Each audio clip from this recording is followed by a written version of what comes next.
Bem-vindo de volta! Estamos em nossa primeira lição do trimestre, onde vamos estudar sobre o livro de Deuteronômios. Não acredito! Pode acreditar sim. Eu sei que tem gente pensando, BJ, mas que chato, a gente veio de uma lição sobre sexualidade, agora estudar um livro de Deuteronômio. Gente, olha, essa lição ela me surpreendeu e vai surpreender você também. Abra o seu coração aí, porque você vai aprender muito esse trimestre. Hoje eu vou te contar curiosidades incríveis sobre esse livro e te fazer perceber que ele tem muito mais a ver com você do que você imagina. Evocando o burburinho de uns meses atrás, Deuteronômios não é cringe não. Cringe, né? Cringe.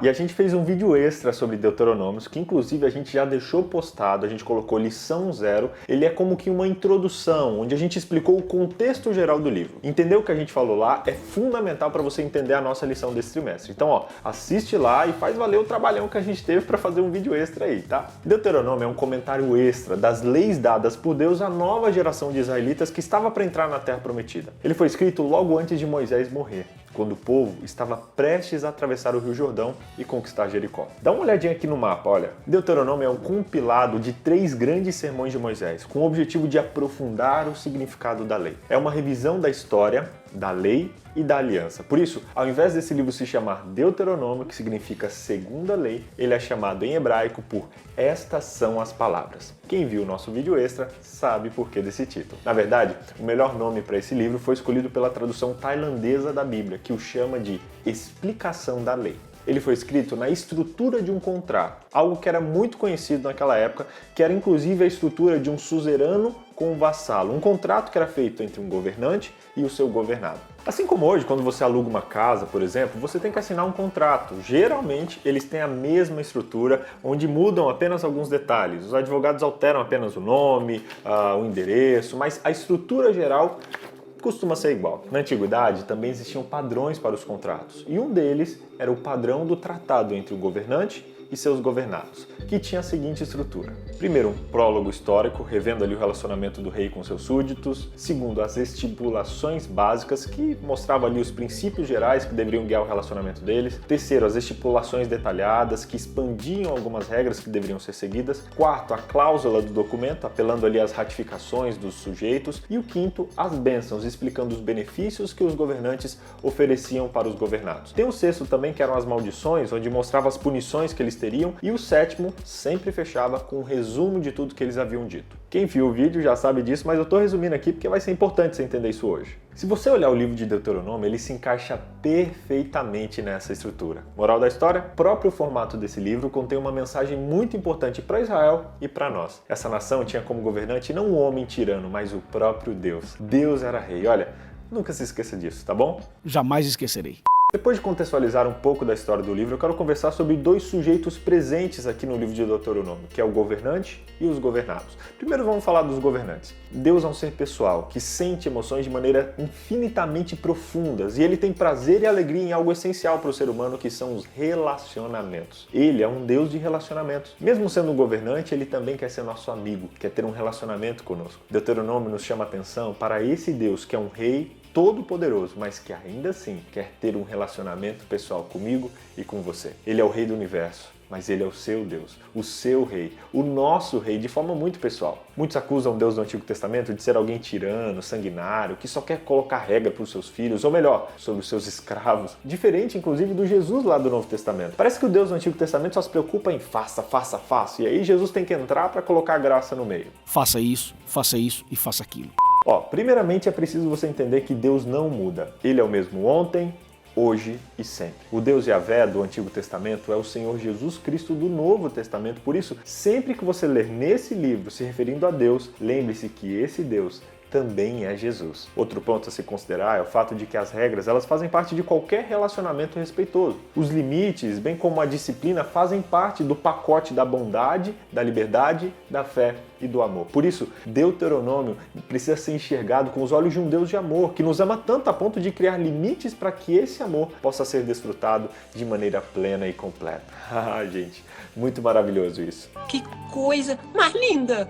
Um outro aspecto importante desse nosso governante de Yahvé é que ele é o nosso pai. O primeiro capítulo de Deuteronômio também descreve muitos aspectos do relacionamento paternal de Deus com o seu povo. Ele lembra que Deus cuida do seu povo, assim como um pai amoroso cuida dos seus filhos. Talvez você não tenha tido um bom pai terreno, talvez você não tenha recebido carinho, atenção, talvez não tenha se sentido amado na sua infância, mas independente disso, lembre-se que Deus, Yahvé, é o seu pai. Pais terrenos, como seres humanos, pecadores, muitas vezes irão pecar e nos machucar, mas Deus vai à frente. Ele luta por você e te protege dos seus inimigos. O Senhor vosso Deus que vai adiante de vós, Ele pelejará por vós. Se Deus é pai, o que você é?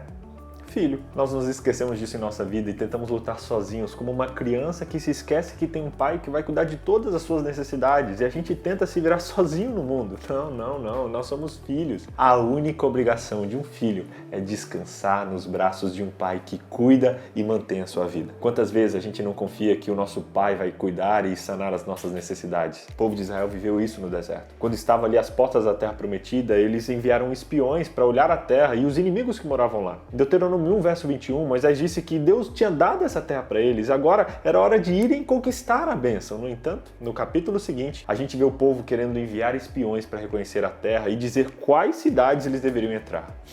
Gente, olha a falta de fé de filhos que se esqueceram que não é por sua força que eles vivem, mas pela força de seu pai, que já tinha prometido a vitória para eles. Moisés aparentemente demonstrou falta de fé também, porque a gente não vê ele consultando a Deus sobre esse assunto, a gente vê simplesmente ele dizendo que a ideia parecia boa, logo ele escolheu e enviou 12 espiões, um de cada tribo. Não é errado planejar e calcular os nossos próximos passos. O problema acontece quando olhamos mais para as circunstâncias do que para o nosso Deus. Mas a história não acaba aqui não, tem mais problema pela frente. É muito problema numa coisa só. Ellen White comenta que o povo ele estava entusiasmado para obedecer à voz do Senhor e conquistar a terra, mas depois de 10 dos 12 espias falarem dos povos poderosos que lá moravam, dos muros das cidades, dos gigantes, a esperança deu lugar a um desespero covarde, inspirado por Satanás. Eles se esqueceram do grande poder de Deus, que havia feito milagres incríveis, os libertando dos egípcios, abrindo o Mar Vermelho e os alimentando diariamente no deserto. Eles se esqueceram de que não conquistariam essa terra por suas forças, mas pelas forças de Deus. Caleb, então, pediu a palavra, admitiu que os muros eram altos, os cananeus eram fortes, mas ele disse: Deus nos prometeu essa terra, então vamos! Mas os 10, interrompendo, descreveram os obstáculos em cores mais sombrias do que inicialmente. Eles diziam: não podemos atacar aquele povo, são mais fortes do que nós, éramos como gafanhotos aos olhos deles. Quando as pessoas entregam o coração à incredulidade, colocam-se sob domínio de Satanás e ninguém poderá dizer até onde ele as levará. O medo, galera, é inimigo da fé. O povo de Israel ficou apavorado e seu medo os levou a duvidar de Deus. O Senhor nos odeia, gritavam eles, e o problema com Israel era que apesar de todas as evidências, de tudo que eles haviam visto do cuidado de Deus, eles ainda não confiavam nele. Moisés tentou fazer o povo se lembrar de tudo que Deus havia feito por eles,